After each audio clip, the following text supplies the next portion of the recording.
നമ്മൾ പറയില്ലേ ചിലപ്പോ ഇന്ന് വൈകുന്നേരം മഴ പെയ്തേക്കാമെന്ന്. അതെങ്ങനെയാ ഇംഗ്ലീഷിൽ പറയാൻ നോക്കാം. It will probably rain this evening. ഇവിടെ നിങ്ങൾ കണ്ടോ, നമ്മൾ ടുഡേ ഈവനിങ് എന്നല്ല പറഞ്ഞത്, പിന്നെയോ this evening. Okay, it will probably rain this evening. ഇന്ന് വൈകുന്നേരം മഴ പെയ്തേക്കാം.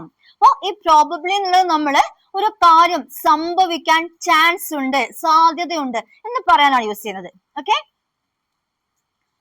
I will probably call you tonight.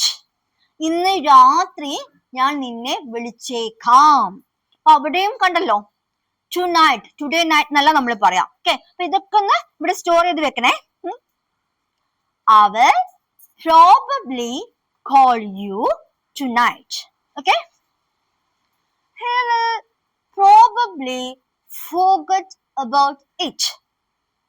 അവൻ അല്ലെങ്കിൽ അദ്ദേഹം അത് മറന്നേക്കാം. Okay, he will probably forget about it. അദ്ദേഹം അത് മറന്നേക്കാം. Okay, she will probably come tomorrow.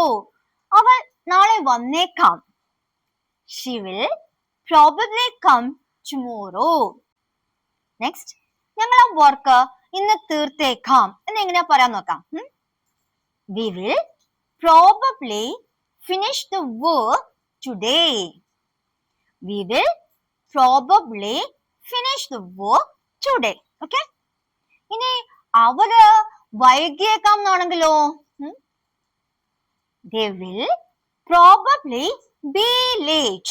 ഇവിടെ നമ്മൾ വെറും ലേറ്റ് അല്ല യൂസ് ചെയ്യുന്ന, പിന്നെയോ be late. Okay, they will probably be late.